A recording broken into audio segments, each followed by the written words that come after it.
भजन संहिता 40 पद संख्या 1 से 3। मैं धीरज से यहोवा की बाट जोता रहा और उसने मेरी ओर झुककर मेरी दुहाई सुनी। उसने मुझे सत्यानाश के गड्ढे और दलदल की कीच से उबारा और मुझको चट्टान पर खड़ा करके मेरे पैरों को दृढ़ किया है। उसने मुझे एक नया गीत सिखाया जो हमारे परमेश्वर की स्तुति का है। बहुत लोग ये देखेंगे और उसकी महिमा करेंगे और यहोवा पर भरोसा करेंगे। आमीन। आज इसको एक और प्रोफेटिक मैसेज सुन लीजिए इस साल का। मैं धीरज से यहोवा की बाट जोता रहा, मैं पेशेंटली परमेश्वर का इंतजार करता रहा। मैंने इंतजार किया। सुनिए मेरी बात, कभी कभी हम लोग के पास परमेश्वर होते हैं लेकिन हम लोग उससे दूर होते हैं। कितने लोगों को लाइफ ब्रेक थ्रू चाहिए? आपके अद्भुत ब्रेक थ्रू इस साल आएंगे। प्रभु आपके मन में नया गीत डालेंगे। आप जहां खड़े हैं, जहां पिस रहे हैं, जहां डूब रहे हैं, वहां से उठाकर प्रभु आपको दृढ़ जगह पर खड़ा करेंगे। लेकिन सुनिए, कभी कभी परमेश्वर तो करीब होते हैं लेकिन हम लोग उससे बहुत दूर होते हैं। जब एक आदमी वेट करता है, वो डिस्कवर करता है कि परमेश्वर और मेरे बीच की डिस्टेंस क्या है। जब एक आदमी वेटिंग का कल्चर अपनी लाइफ में लेके आता है, वेट करना बहुत मुश्किल है। अब मैं बताऊंगा हम जो परेशान है, हम किससे परेशान है। जब मैं परमेश्वर के इंतजार, परमेश्वर की हस्तक्षेप का इंतजार करना सीख जाऊं, इसका मतलब मैंने लाइफ में लेसन सीख लिया है कि छुटकारा केवल परमेश्वर से आता है। आमीन।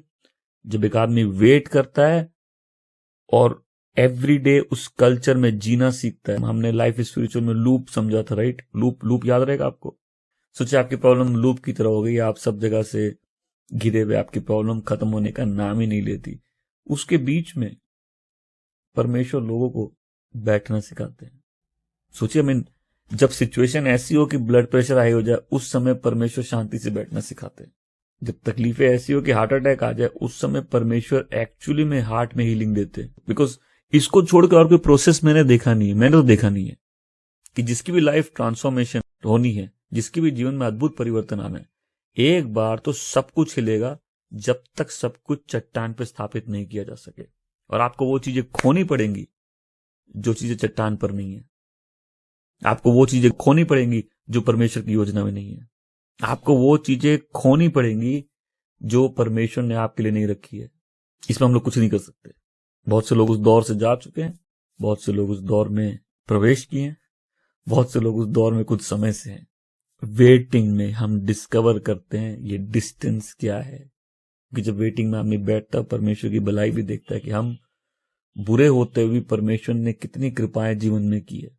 उसी इंतजार में परमेश्वर की भलाई दिखती है। वेटिंग में आदमी सीखता है कि विश्वासी बोलना और विश्वासी होने में कितना फर्क होता है। सब बोलते हैं ना हम लोग विश्वासी है, किस चीज पे विश्वास करते हैं हम लोग पता करना पड़ेगा। जब आदमी वेट करता है तो वो समझता है क्या इंपॉर्टेंस है कि एक व्यक्ति अपने पापों का, गुनाह का कबूल परमेश्वर के सामने निरंतर करे। तो जब बात होती है वेटिंग की, वेटिंग का मतलब ये नहीं होता है कि हम उदासीन हो के जाए। नहीं, पेशेंस का, संयम का मतलब ये नहीं होता कि क्या हम उदासीन हो या हम ढिलाई करें। जब बिल्डिंग में आग लगी है तो वेटिंग करना है, तब लोग दौड़ के भागेंगे ना। जब ऊपर से कुछ गिर रहा है तब उस समय आप भागोगे ना, कि उस समय रुकोगे। लेकिन पेशेंटली परमेश्वर पे वेट करना होता। क्यों? क्योंकि कुछ लोग खाली भागना जानते हैं। और सुनिए ध्यान से, बिना मदद पहुंचे जो दौड़ जाते हैं वो मददगार से बहुत दूर चले जाते हैं। अरे लाइफ में हर लड़ाई एक जैसी नहीं होती, हर प्रॉब्लम एक जैसी नहीं होती, हर दुश्मन एक जैसा नहीं होता, हर मौसम एक जैसा नहीं होता। कुछ लोग बिना मदद पहुंचे पहले भाग जाते हैं।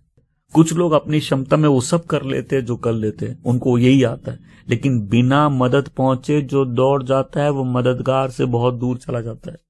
इसी बेसब्री के रास्ते में सबको होके जाना पड़ता है। सब्र क्या है ये समझना है।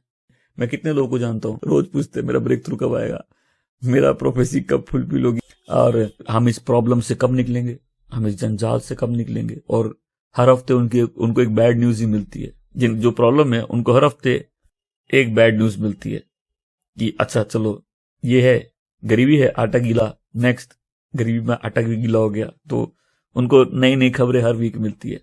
लेकिन मैं बताना चाहता हूं, इसी बेसब्री के रास्ते से सबको जाना पड़ता है, क्योंकि यही सब्र समझ में आता है।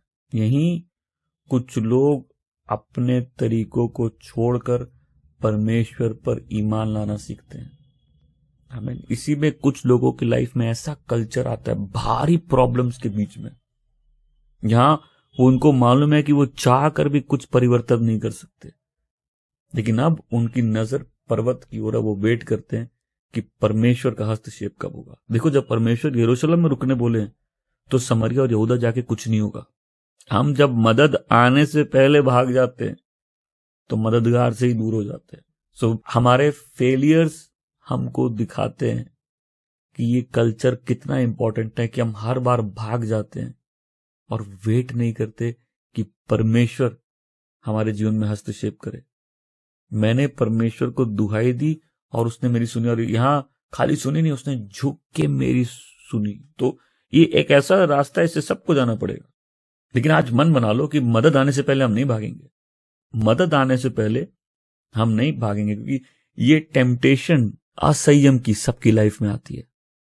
यही टेम्पटेशन अब्राहम की लाइफ में आई थी, उसने गलती की थी। ये टेम्पटेशन डेविड की लाइफ में आई हुई है। ये टेम्पटेशन सबकी लाइफ में आते हैं, जहां सब गड़बड़ी करते हैं। परमेश्वर से तेज भागने का साथ चल सकते, उसके पीछे चल सकते, लेकिन हम परमेश्वर से जब तेज भागेंगे, तो जब आपको सिचुएशन इम्पॉसिबल लग रही है, तकलीफें हाथ के बाहर की लग रही है, लगे कि कभी खत्म नहीं हो रहा, तो कितना टेम्पटेशन उस समय आदमी इंपेशेंट हो जाता है। अब्राहम को देखो, उसका वेटिंग पीरियड बहुत लंबा था। यूसुफ को देखो, उसको प्रोफेसी मिली, उसका वेटिंग पीरियड बहुत लंबा था। और वेटिंग पीरियड प्रॉब्लम खाली लंबा नहीं था, उसकी लाइफ में बहुत से प्रॉब्लम पे प्रॉब्लम आने लग गई। जेकब को देखो, उसको शादी करना था, उसका वेटिंग पीरियड बहुत लंबा था। मोसेस को देखो, उसको मालूम था उसकी कॉल क्या है, उसका वेटिंग पीरियड बहुत लंबा था। डेविड को देखो, उसको राजा अभिषेक कर दिया गया, लेकिन उसका वेटिंग पीरियड बहुत लंबा था। कितना इंतजार करना पड़ा उनको अपने जीवन में परमेश्वर के वादों को पूरा होते हुए देखने। और मेरी बात सुनिए, इधर देखिए, पैसे से सब इस्टेब्लिश होना चाहते हैं, प्रभु में इस्टेब्लिश होना लाइफ में सबसे बड़ी बरकत है। आज जितने लोग उस चक्की में पीसे हैं, आज प्रभु में इस्टेब्लिश हो गए, जिससे वो लोग गए थे जिनकी कहानियां आप पढ़ते हैं, उससे हम कैसे बच सकते हैं। बड़ी हड़बड़ी थी हमें आगे बढ़ने की, लेकिन जब कोई बिना मदद मिले आगे बढ़ जाता है ना, मददगार से दूर चला जाता है। और पूछना ना आपने, हम क्या चीज में स्थापित होना चाहते हैं, क्योंकि पैसे, करियर, बिजनेस सब स्थापित होना चाहते हैं, लेकिन प्रभु में स्थापित होना सबसे बड़ी बरकत है लाइफ में। वहां से असली लाइफ बनती है। प्रभु को जानना और उसमें स्थापित होना एक अलग चीज है। सो जो टेम्पटेशन हम लोग फेस करते हैं, राइट, इम्पेशंस की होती है टेम्पटेशन, तो अपना क्रूज काट के छोटा कर दीजिए, उठा के भाग जाइए। टेम्पटेशन में यही होता ना, कई बार हम फर्क भी नहीं कर पाते कि कुछ चीजें हम लोग को सफर करने के लिए दी गई है, ताकि परमेश्वर हमको और परिष्कृत कर सके और साफ कर सके। कुछ चीजें बचने के लिए दी गई है, लेकिन कुछ चीजें हमको झेलने के लिए दी गई है, ताकि हमारा चरित्र साफ हो सके। आमीन। जब पौल बोलता है, मैं यीशु मसीह के जख्म अपने शरीर में लिया फिरता हूं, इसका मतलब क्या? प्रभु यीशु मसीह की जो उनका जो सैक्रिफाइस था वो अधूरा था? नहीं, इसका मतलब तो उस मसीह में रहकर आपके भी कुछ जख्म लेने होंगे। जैसे वो क्रूस पर चढ़ा, कीलें ठोकी गई, हम भी लाइफ में उन प्रॉब्लम से जाएंगे। और मैं बताना चाहता हूं, इस बात को समझिए, कुछ तकलीफें हमारा पोर्शन है, और अगर इम्पेशंस होगा तो हम सब तकलीफों से बच के भागने की कोशिश करेंगे, और हम कभी भी अपना क्रूस उठा के उसके पीछे नहीं चलेंगे। आमीन। कोई आज समझे कि कुछ तकलीफें मेरा पोर्शन है, प्रभु ने अनुग्रह दिया है, मैं उसको लेके चल सकता हूं। आमीन। वही तकलीफों में परमेश्वर ने पीस के इंसान बनाया, कल्चर दिया लाइफ में। आमीन। सोचो, अगर आप एक दिन प्रेयर कर लो सवेरे उठ के, खुशी होती है, राइट? इस खुशी में लोग अगले 4 दिन प्रेयर नहीं कर पाते। क्यों? क्योंकि प्रेयर तो कर लिया, लेकिन कल्चर नहीं आया अभी तक। वेटिंग का कल्चर नहीं आया। वेटिंग का कल्चर एक अलग होता है। वेटिंग का कल्चर, आदमी को मालूम है कि जब तक वो मेरे लाइफ में हस्तक्षेप नहीं करे, या जो चीजें मिलती है ऊपर से मिलती है, उसने सबक सीख लिया लाइफ में, तब उसके लाइफ का कल्चर चेंज हो गया, उसकी प्रेयर लाइफ भी चेंज हो गई है, उसका परमेश्वर पे वेट करना चेंज हो गया। बिकॉज मैं बता रहा हूं, कितने लोग ऐसे जाते हैं ना, एक दिन प्रेयर करते फिर नहीं होती प्रेयर, होता है ना ऐसे। इतना खुश होता हमने आज बहुत बड़ा काम किया, फिर वो काम हमने बहुत दिन तक नहीं किया। अगर आपकी लाइफ में कोई इंपॉर्टेंट काम है, जैसे सपोज आपको काम पे जाना है, आपको टाइम से पहुंचना है, एवरीडे काम पे जाना, राइट, जाना है, तो आप अपनी रूटीन उसी हिसाब से सेट करोगे। तो अगर आपको एवरीडे प्रेयर करना है तो रूटीन वैसी सेट होगी ना। लेकिन वो इतना इंपॉर्टेंट अभी बना नहीं है ना कि आप दुनिया में सब चीज हिला दो कि मेरी बैठने की जगह उसके सामने वेट करने की एक जगह बन जाए। तो कोई पूछेगा ये क्या है, बोले ये कल्चर है। बोला हमारे का यही कल्चर है, culture of waiting upon God. Amen. हम परमेश्वर से आगे नहीं भागते और हम ये भी देखते हैं बहुत पीछे भी नहीं रह जाए। ये क्वेश्चन पूछता हूं, कितने लोग हाथ जला चुके हैं परमेश्वर से आगे भाग के? लाइफ के अच्छे साल बीत गए, गलतियां गलत रिलेशनशिप में सालों निकल गए, कुछ ऐसी मिस्टेक्स थी, जीवन वैसा कभी भी नहीं रहा। कितने लोगों की लाइफ से ग्लोरी चली गई और वो मूसा की तरह निर्जन प्रदेश में घूम रहे हैं कि वो पहाड़ कब मिलेगा। तो जो डेस्परेशन, में से बोलो डेस्परेशन, डेस्परेशन का मतलब हम इतने उत्तेजित हैं, हमको किसी भी हाल में डिलीवरेंस चाहिए। देखिए, आप जिस लीडर को फॉलो करते हैं वो पहले बता दे आपको कि ऐसे बहुत सी डेस्परेशन से हम गए हुए हैं। फाइनेंशियल ब्रेक थ्रू के लिए, घर के लिए ब्रेक थ्रू के लिए, मिनिस्ट्री के लिए ब्रेक थ्रू के लिए। मीन किस चीज के लिए बोलेंगे कि नहीं गए, कि जिसका समय लगता है कि समय कब आएगा, मतलब एक दिन महीने जैसा लगने लगा, ऐसे भी समय था। लेकिन एक पॉइंट आता, आदमी ब्रेक होके क्या करता है, वो जहां रहता है वहीं परमेश्वर का वेट के कल्चर अपनी लाइफ में ले आता है। आमेन। अब उसकी लाइफ में क्या होगा से इंपॉर्टेंट है कि कौन उसकी लाइफ में है। आमेन। अब एक बात बताइए, प्रोफेसी अगर परमेश्वर ने दी है तो पूरी आप कर पाएंगे? करते भी परमेश्वर है। हम आज मेरी लाइफ में क्या इंपॉर्टेंट है कि हम कल के बारे में डेस्परेट होकर अपना आज बर्बाद करें, कि आज हम परमेश्वर के साथ चलना सीखे। फिर एक चेंज आता है, कल्चर चेंज होता है लाइफ में। कल्चर चेंज होता है, तूफान के बीच में किसी की लाइफ में ठहराव आ जाता है। इतनी सारी तकलीफों के बीच में कोई पेशेंट हो जाता है, कोई अपने भविष्यवाणी जानता है लेकिन उसको पूरा मालूम है वो भी परमेश्वर ही करेंगे, वही द्वार खोलेंगे। आमेन। और उसमें लाइफ में क्या आता है, कल्चर आता है वेटिंग का। वो कल्चर हम लोग वो कल्चर जब आता है, बेसब्री के रास्तों में ही लोगों को सब्र क्या होता है समझ में आता है। आमीन। और अपने आप से पूछना, हमको स्टैब्लिश किस चीज में होना है? क्या आपको प्रभु में स्टैब्लिश होना है? तो जब ये कल्चर आता है, आदमी क्या सीखता है? आदमी अपनी जरूरतों से लेकर लाइफ में हर चीज में परमेश्वर पर निर्भर होना सीखता है। उसको आगे बढ़ने की हड़बड़ी है, उसको अमीर बनने की हड़बड़ी है, उसको ब्रेक थ्रू की हड़बड़ी है, उसको प्रोफेसी फुलफिल करने की हड़बड़ी है। लेकिन जब उस पर पेशेंस आता है, वो क्या सीखता है? परमेश्वर का इंतजार करना लाइफ की हर चीज के लिए। आमेन। तो वो कहां दिखता है? वो उसकी प्रेयर लाइफ में दिखता है, जहां उसने कल्चर सीख लिया है कि हेवन का कल्चर है कि वेट अपॉन गॉड। आमेन। फिर उसके बाद वो लाइफ में तकलीफों में परमेश्वर का वेट करना सीखता है। हर प्रॉब्लम गोलायत नहीं है कि पत्थर लेके भागो। यही दाऊद बोलता है कि जो परमेश्वर हमको शेर के मुंह से छुड़ाया, भालू से छुड़ाया, वो हमको इस फिलिस्तीन से भी छुड़ाएगा, पत्थर लेके भागा। लेकिन वही दाऊद जब अपनी प्रॉब्लम से, इजराइल में तकलीफ थी, सौल से भाग रहा था, फिलिस्तीन के पास चला गया तो फिलिस्तीन में उसको पहचान गए तो पागल होने की एक्टिंग कर रहा था, उसको डिलीवरेंस पागल होके मिला। कोई सुनना मेरी बात को? पागल होके मुंह से थूक निकाल के वो ऐसे कर रहा है। अरे दाऊद भैया, हर प्रॉब्लम गोलायत नहीं है। इसी फिलिस्तीन के प्रधान को तुमने पत्थर से मार दिया था। अरे दाऊद जब उस गोलायत के पीछे भागा, सामने वो गोलायत ठंडा पड़ गया इसको देख के। ये बिना अस्त्र शस्त्र के वो आदमी जिसमें उतनी काबिलियत नहीं है शरीर के मुताबिक जो हम में है, ये हमसे बिना बोलता हम कुत्ते हैं। तो दाऊद क्या बोला? जो परमेश्वर हमको शेर और भालू के उससे बड़ा, वही हमको इस फिलिस्तीन से छुटकारा देगा। अब तुम उसी फिलिस्तीन के सामने पागल बन के बच के निकले हो। हर प्रॉब्लम एक जैसी नहीं होती, हर लाइफ में सरकमस्टेंसेस एक जैसे नहीं होते। तो दाऊद वहां जब वो फिलिस्तीनी राजा पहचान गया, वो पागलों की तरह मुंह से थूक निकालता हुआ एक्टिंग कर रहा था, बेवकूफ होने की, पागल होने की। उसको लगा कि हम इजराइल में अनसेफ है, चलो हम दुश्मन के पास चले जाओ, हो सकता वहीं सेफ है। उसको मालूम चला ये ज्यादा बड़ा बेवकूफी निकली। वहां से कहां गया? गुफा में सबको जाना पड़ता है। देखो जब वो दाऊद उस गुफा में गया ना, जितने तकलीफ में भरे लोग, कर्ज में भरे लोग, हारे हुए लोग, सब दाऊद के पास चले गए, वहां वो लीडर बन गया। देखो डैनियल जब गुफा में उसको रख दिए, डाल दिए शेर के साथ, भागने की कोई जगह थी? लेकिन जो परमेश्वर पे भरोसा करना सीखता है उसकी लाइफ अलग होती है। वो परमेश्वर का डिलीवरेंस देखता है। इस सीजन में परमेश्वर का डिलीवरेंस देखेंगे लोग। आमेन। परमेश्वर का अद्भुत छुटकारा तुम देखोगे। परमेश्वर कहां से लाके कहां खड़ा कर दिए। अरे उसकी जवाब देने की देरी नहीं, हमारी बेसब्री हमको तोड़ती है। तो उसी प्रॉब्लम्स में लोग जब परमेश्वर का इंतजार करना सीखते हैं, उनकी लाइफ में अद्भुत चेंजेस आते हैं। हमको भी परमेश्वर का वेट करना सीखना है, अपने भी चरित्र के परिवर्तन के लिए। वेटिंग ये एक बार की चीज नहीं है, एक लाइफ स्टाइल है, कंटिन्यूड चीज है। तो कई बार आदमी, आपका दुश्मन आपको इंसल्ट कर रहा है, तकलीफ है आपको गिरी, उससे परेशान नहीं है। अंदर जो उथल पुथल है, आदमी उससे सबसे ज्यादा परेशान रहता है। और वो अंदर की उथल पुथल कब शांत होती है? जब आदमी अपनी चीख, अपनी पुकार, अपनी दुविधाएं, अपने प्रार्थनाएं परमेश्वर के सम्मुख लाना सीखता है।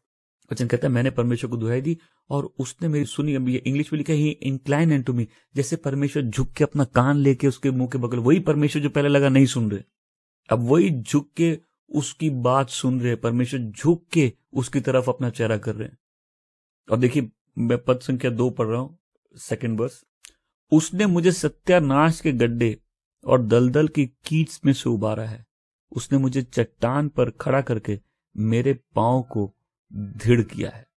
उसने मुझे सत्यानाश के गड्ढे से, पिट ऑफ डिस्ट्रक्शन इंग्लिश में, उसने मुझे सत्यानाश के गड्ढे से, वो जगह जहां इनसिक्योरिटी है, आदमी हेल्पलेस है, मरे वाली अवस्था है, वो ग्लूमी जगह जहां कोई धूप भी नहीं आती। मतलब जब वो जगह को डिफाइन कर रहा है, वो क्या बोल रहा है, वो जो सत्यानाश का गड्ढा है, जहां मतलब आप अकेले हो, जगह ठंडी है, आपको जानवरों का डर है, आपको इंसानों के, लड़ाकू इंसानों की आवाज आ रही है, उस सत्यानाश के गड्ढे से और उस दलदल की कीच से, मतलब जब आपके पांव एक जगह अंदर दब रहे, आपको लग रहा है हम लाइफ में खाली सिंक कर रहे, हम हेल्पलेस। अब कोई कभी दलदल में जाता है, वो जितनी कोशिश करता है उतना अंदर जाता, राइट? आपने नेशनल ज्योग्राफिक में देखा होगा, राइट? है ना, कि जब कोई दलदल में फंस जाता है, वो जितनी कोशिश करता है वो उतना अंदर उसके अंदर फंसता जाता है। तो यहां आदमी उस सत्यानाश के गड्ढे में, उस दलदल की कीच में, उस दलदल में, हेल्पलेस लाइफ, इनसिक्योर, अंधेरे में। तो जब आदमी अंधेरे में होता है तो हाथ आगे बढ़ाता है ना, उस जब कीच में फंसा हुआ है, जब उसकी लाइफ में कुछ स्टेबल नहीं है। और कई लोगों की लाइफ ऐसे लग रहा अंधेरा है, हम खाली नीचे जा रहे हैं और कुछ भी स्टेबल नहीं है। आप उस गड्ढे में नीचे जा रहे हो, उस क्या बोलते हैं, उस दलदल में आपके पांव और फंसते जा रहे।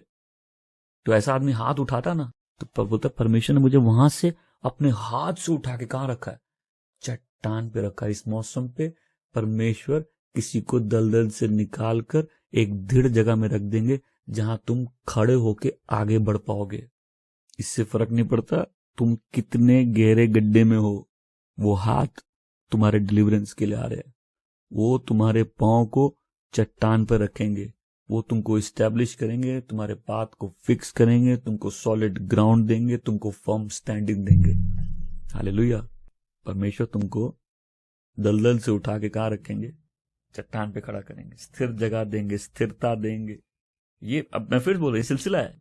वो फेस दलदल का आता है जब आदमी बस सिर्फ हाथ बढ़ा सकता है, चीखता है, राइट? और वो फेज आता है जब प्रभु उठाते हैं और प्रभु बिगड़ी से लाइफ बना देते हैं। आमेन। अब देखो तीसरी पंक्ति क्या बोलता है, उसने मेरे मुंह पे नया गाना रखा है। जो रोना पिटना होता है ना, वो अकेले होता है। जो आनंद के गीत स्तुति होती है वो हमेशा कोरस में होते हैं। रोते लोग अकेले है, गाते साथ में। इस मौसम में प्रभु आपके दिल में एक नया गीत रखने वाले हैं। क्यों? उसके छुटकारे के कारण। आमेन।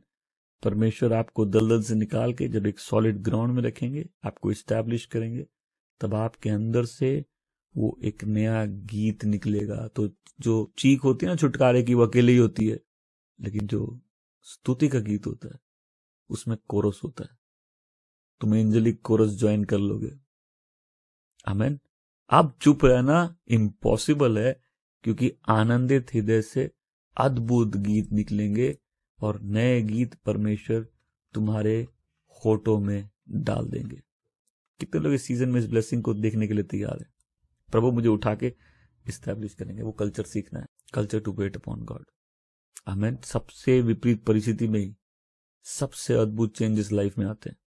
और जो कहीं भी वहां खड़ा है जहां तुम चीख रहे हो, तो वो हाथ आ रहा है, ओके, और वो हाथ तुमको दलदल से उठा के सीधा उस जगह पे रखेगा जहां तुम अब चल पाओगे, खड़े रह पाओगे, और वो तुम्हारे दिल में, तुम्हारे मुंह पे एक नया गीत डालने वाला है। आमीन। आइए हम प्रार्थना करते हैं। प्यारे परमेश्वर, हम धन्यवाद देते हैं, हम तेरी बड़ाई, तेरी स्तुति, तेरी प्रशंसा, तेरी जय जयकार, तेरी आराधना करते हैं प्रभु। हम धन्यवाद देते परमेश्वर कि इस मौसम में तो अपने लोगों के जीवन में अद्भुत कार्य करेगा प्रभु। वो जो छुटकारे की चीख है वो आनंद और स्तुति के गीत बनने वाली है। यीशु नासरी के नाम से मैं धन्यवाद देता हूं और मांगता हूं प्रभु, अद्भुत रूप से लोग अपने जीवन में तेरा छुटकारा देखे परमेश्वर। मैं इन्हीं परिस्थितियों के बीच में अद्भुत शांति बोलता हूं प्रभु, और एक नया कल्चर बोलता हूं प्रभु हर एक के जीवन में परमेश्वर। दुआ करते प्रभु आपका अद्भुत हस्तक्षेप लोगों के जीवन में हो प्रभु। प्रभु जितने लोग उस गड्ढे में नीचे जा रहे हैं प्रभु, उस दलदल में फंसे हैं, यीशु नासरी के नाम से मैं घोषणा करता हूं वो मदद आ रही है। तुम खुद गाओगे कि मैंने परमेश्वर को दुहाई दी और उसने झुक के मेरी सुनी। उसने मुझे उठाकर उस सत्यानाश के गड्ढे से और खींच के दलदल से उठाकर उसने मुझे स्थिर जगह पे रखा है। उसने मेरे पांव को दृढ़ किया है, उसने मुझे रास्ता दिखाया है। हम धन्यवाद देते हैं परमेश्वर, हम तेरी बड़ाई करते हैं प्रभु, और दुआ करते हैं प्रभु पवित्र आत्मा जितने लोगों के दिलों में आपने इस वर्ड को पर्सनल करके उनकी अपनी पर्सनल प्रोफेसी बनाई है, यीशु नासरी के नाम से दुआ करते हैं प्रभु कि ये वर्ड एक अद्भुत ट्रांसफॉर्मेशन उनके हार्ट में लेके आए कि छुटकारा परमेश्वर से ही आता है। यदि परमेश्वर घर ना बनाए तो जो घर बनाता उसका परिश्रम व्यर्थ है। परमेश्वर शहर की रक्षा ना करे तो जो शहर की रक्षा कर रहा है उसका परिश्रम व्यर्थ है। अगर किसी व्यक्ति को ऊपर से कुछ ना मिले तो वो प्रभु उसे वो आशीष नहीं मिलती जो आपसे मिलती है परमेश्वर। प्रभु दुआ करते हैं कि हम तुझसे आगे दौड़ना ना सीखे प्रभु। हम दुआ करते हैं प्रभु हम बिना मदद के भागना ना सीखे परमेश्वर। दुआ करते हैं प्रभु अद्भुत रूप से एक अद्भुत परिवर्तन प्रभु हर एक के अंदर आए प्रभु, जहां कल्चर आ जाए वेटिंग का प्रभु, वो डेस्परेशन, वो इम्पेशंस, वो उत्तेजित होना प्रभु हर एक के लाइफ में वो चेंज हो परमेश्वर। और ऐसे लोग हो प्रभु जो आप में स्थिर हो, ऐसे लोग हो जो आपका इंतजार करना सीखे, ऐसे लोग हो प्रभु जो आप में प्रतिदिन खुश रहना सीखे, ऐसे लोग हो प्रभु जो प्रतिदिन आपके साथ चलना सीखे, ऐसे लोग हो जो अपनी हर परेशानी, हर दुविधा आपके चरणों में रखना सीखे प्रभु, ऐसे लोग हो जो स्वर्गीय गीत से भरे हो प्रभु। हम धन्यवाद देते हैं, हम आपकी बढ़ाई करते हैं, हम आपकी प्रशंसा करते हैं, हम आपकी जय जयकार करते हैं, हम आपकी स्तुति गान गाते हैं। Thank you father God.